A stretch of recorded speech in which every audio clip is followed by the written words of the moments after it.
continuação do livro Cristão Contagiante, de Bill Hybels e Mark Mittelberg. Aproximando-se da linha. O primeiro passo para levar as pessoas ao ponto de decisão é descobrir onde elas estão. Você pode fazer isso aplicando sua mensagem, seja uma das ilustrações do Evangelho, seja a sua história pessoal, a situação espiritual delas. Pergunte algo do tipo: você já chegou ao ponto de perceber que precisa desistir de fazer e começar a confiar no que Cristo fez em seu lugar? Parar de tentar atravessar o abismo do pecado por seus próprios esforços e cruzar a ponte pela qual Deus, por meio de Cristo, nos oferece gratuitamente seu perdão?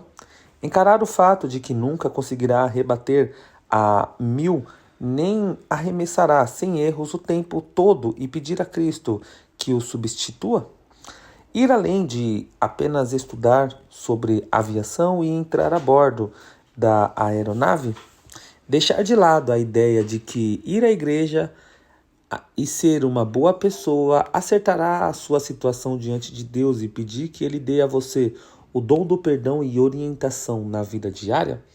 Essas perguntas decisivas tirarão o foco de você e de suas palavras e focarão seus amigos e a posição deles perante Deus.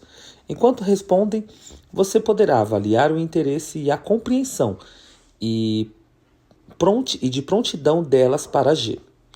Avalie o interesse. Se seus amigos responderem a seu questionamento na defensiva ou com desinteresse, continue a conversa com cautela. Talvez eles estejam abertos a dizer por que reagiriam daquela maneira, e essa informação pode ser extremamente útil. Mas não pressione demais. Às vezes, é mais sábio agradecer por terem dado a você a chance de explicar algo tão importante e pedir que pense no que foi dito para uma conversa futura.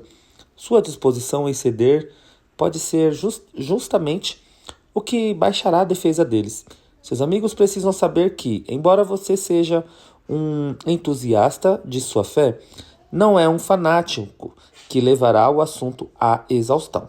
Se seus amigos, em contrapartida, demonstrarem interesse por ouvir mais, você estará pronto para prosseguir. Avalie a compreensão, a reação de seus amigos e a seu questionamento, junto com a interação que se seguirá, revelará muito sobre o nível de compreensão espiritual deles. Algumas pessoas têm uma compreensão clara do Evangelho, mas não estão prontas para aceitá-lo. Outras são muito abertas e podem até estar dispostas a confiar em Cristo, mas lhes falta clareza quanto ao real sentido da mensagem. Identificar a diferença é de importância crítica. Não permita que a simplicidade das ilustrações do capítulo 11 o engane. A mensagem bíblica que elas comunicam se afastam tanto do que a maioria das pessoas acreditam que costuma levar um tempo para ser digerida. Na verdade, descobri que a maioria dos interessados precisa de meses para ouvir, processar, questionar e considerar antes de estar pronta para reagir de maneira positiva. Em virtude da dificuldade de entender a mensagem, é importante ter várias ilustrações diferentes preparadas. Algumas pessoas não se identificarão com pontes ou aviões, mas o esporte pode fazer sentido para elas. Costumo tentar 2 ou 3 pontos de vista, em geral, ao longo de um período para ajudá-las a formar uma imagem nítida. E, portanto, esteja pronto para repetir várias vezes, em algumas ocasiões com termos novos. E peça às pessoas que expliquem a mensagem de volta para você. Estejam elas prontas para firmar um compromisso com Cristo ou não. É de importância vital que saibam exatamente o que se considerar.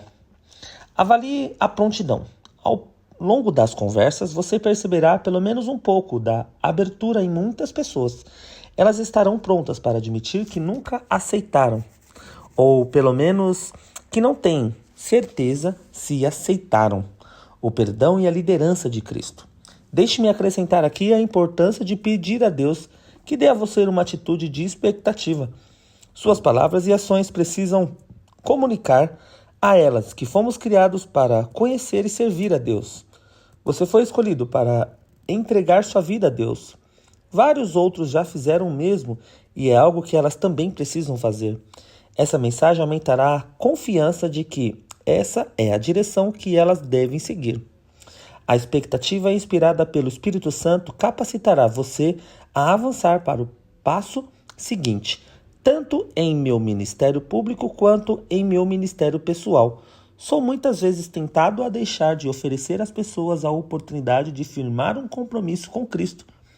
No último instante, porém, sinto Deus me instruindo a prosseguir e já ouvi transformar vidas em consequência disso. Qual é, então, o próximo passo para aqueles que parecem prontos? Faça a outra pergunta.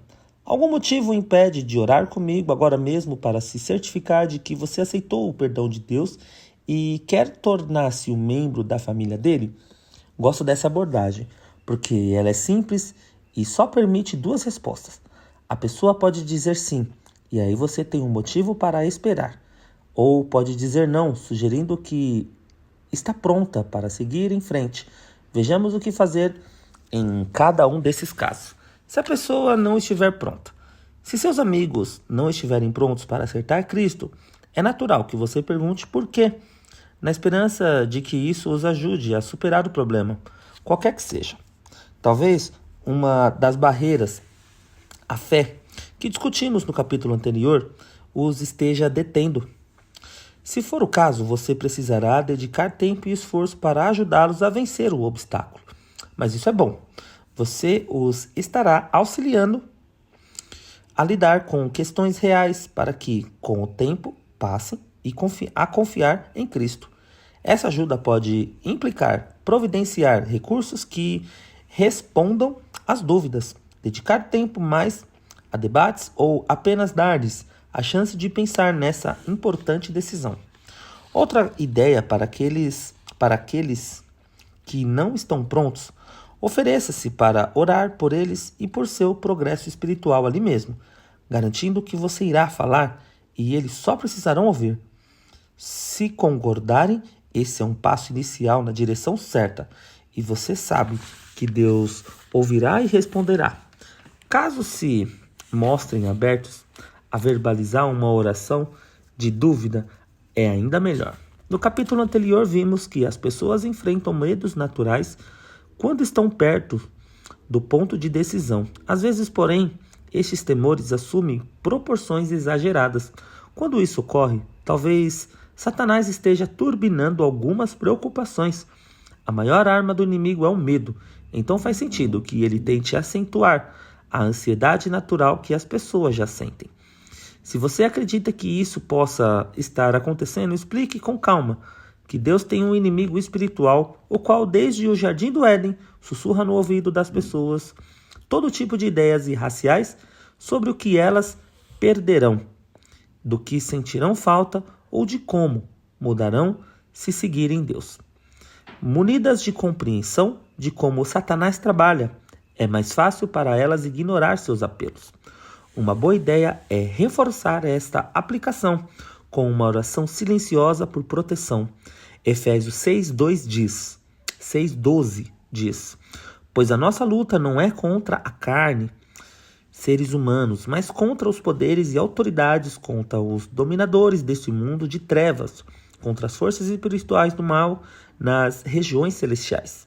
Isso é algo que devemos levar a sério, mas que não precisa assustar-nos. Não esqueça, Tiago 4, do 7 ao 8, que diz: portanto, submetam-se a Deus, resistam ao diabo, e ele fugirá de vocês. Aproximem-se de Deus, e ele se aproximará de vocês. Pecadores, limpem as mãos. E vocês que têm a mente dividida, purifiquem o coração. Se a pessoa estiver pronta. No entanto, com mais frequência do que você imagina, as pessoas reagem positivamente ao convite de confiar em Cristo. Não consigo pensar em nenhum motivo para não dar esse passo agora mesmo. Como posso fazer isso? Elas podem indagar. A menos que você sinta que há outras questões necessárias a discutir, é seguro presumir que elas estão prontas. E você precisa estar pronto também. Vejamos algumas abordagens práticas que você pode usar. Cruzando a linha: sou meio novo na igreja, disse o homem para Mark ao telefone, e estou interessado em marcar um horário para conversar sobre algumas coisas que esse tal de Hobbes vem falando nos cultos de fim de semana. Era um pedido ao qual Mark não poderia resistir, então ele marcou um encontro com o Jim naquela mesma semana. Quando eles se encontraram, o evangelho foi exposto e explicado, definido e defendido. E Mark respondeu a várias perguntas que Jim fez sobre a fé cristã.